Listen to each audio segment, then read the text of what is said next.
When I saw myself thus far removed from all earthly help, I had recourse to heavenly succor.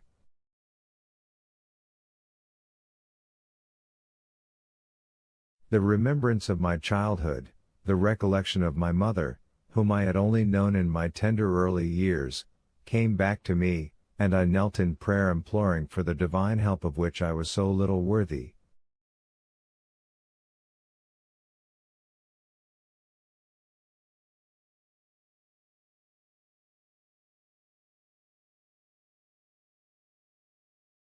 This return of trust in God's providence allayed the turbulence of my fears, and I was enabled to concentrate upon my situation all the force of my intelligence.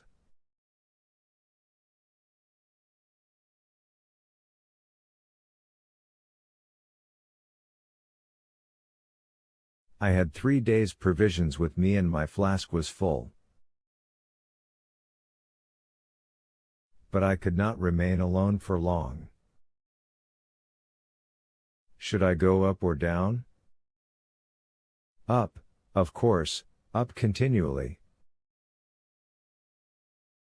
I must thus arrive at the point where I had left the stream, that fatal turn in the road.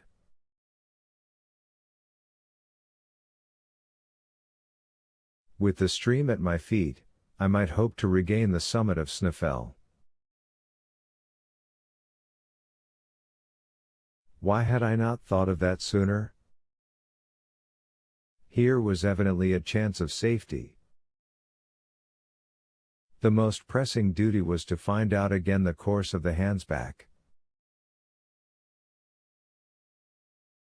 I rose, and leaning upon my iron-pointed stick I ascended the gallery.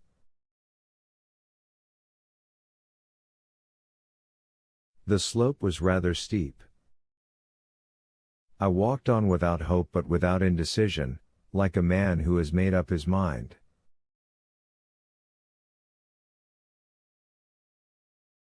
For half an hour I met with no obstacle. I tried to recognize my way by the form of the tunnel, by the projections of certain rocks, by the disposition of the fractures.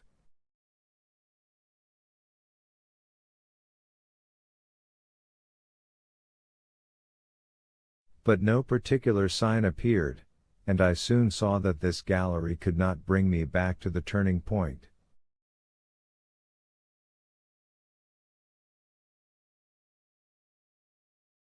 It came to an abrupt end.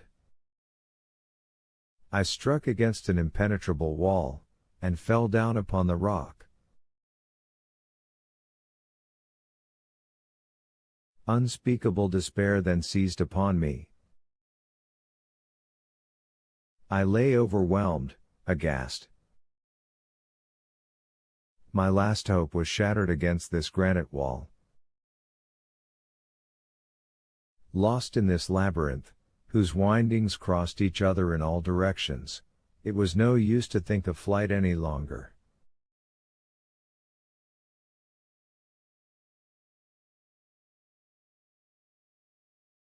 Here I must die the most dreadful of deaths. And, strange to say, the thought came across me that when some day my petrified remains should be found 30 leagues below the surface in the bowels of the earth, the discovery might lead to grave scientific discussions.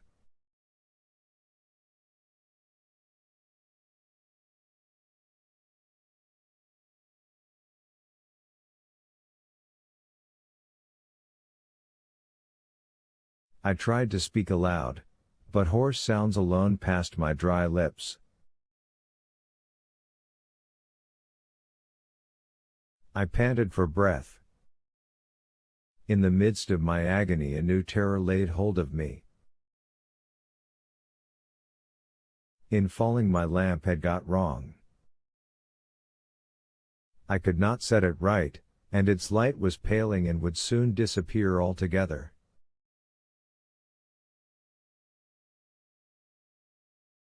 I gazed painfully upon the luminous current growing weaker and weaker in the wire coil.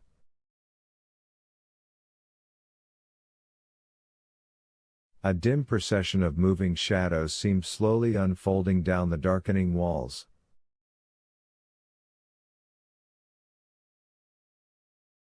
I scarcely dared to shut my eyes for one moment, for fear of losing the least glimmer of this precious light.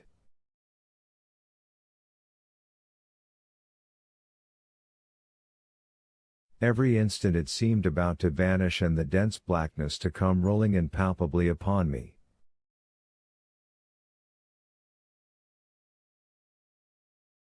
One last trembling glimmer shot feebly up.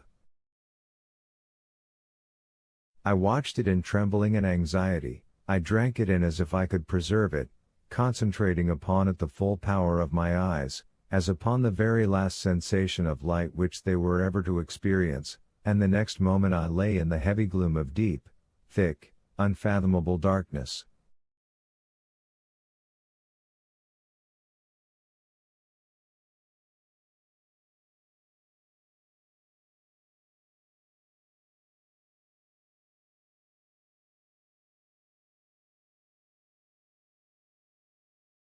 A terrible cry of anguish burst from me.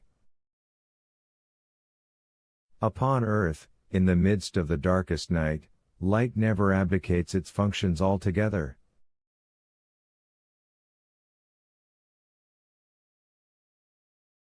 It is still subtle and diffusive, but whatever little there may be, the eye still catches that little.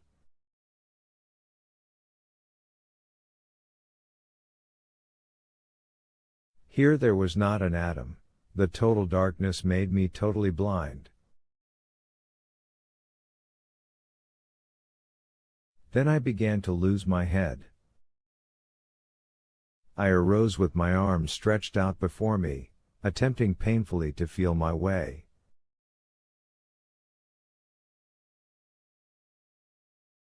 I began to run wildly, hurrying through the inextricable maze, still descending, still running through the substance of the earth's thick crust, a struggling denizen of geological faults, crying, shouting, yelling, soon bruised by contact with the jagged rock, falling and rising again bleeding, trying to drink the blood which covered my face, and even waiting for some rock to shatter my skull against.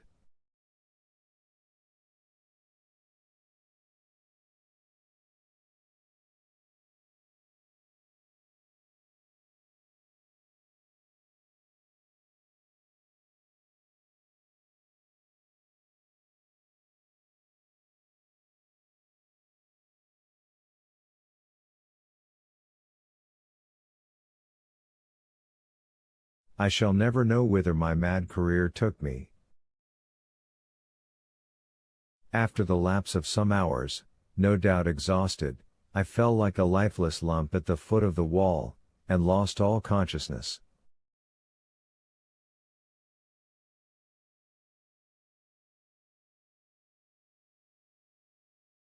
Chapter 28.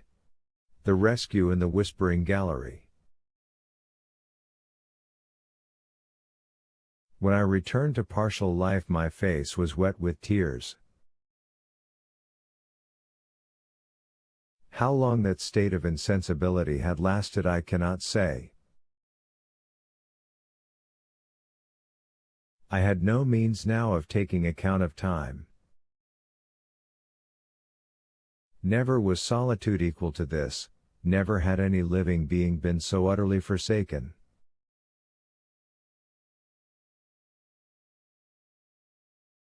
After my fall I had lost a good deal of blood. I felt it flowing over me. Ah! How happy I should have been could I have died, and if death were not yet to be gone through.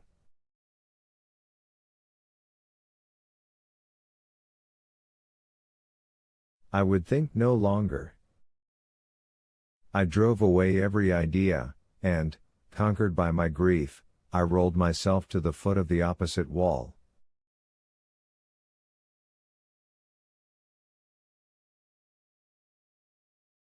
Already I was feeling the approach of another faint, and was hoping for complete annihilation, when a loud noise reached me.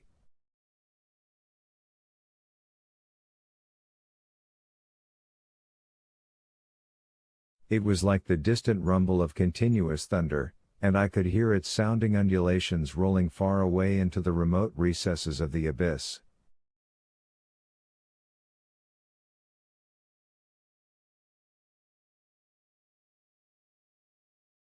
Whence could this noise proceed? It must be from some phenomenon proceeding in the great depths amidst which I lay helpless.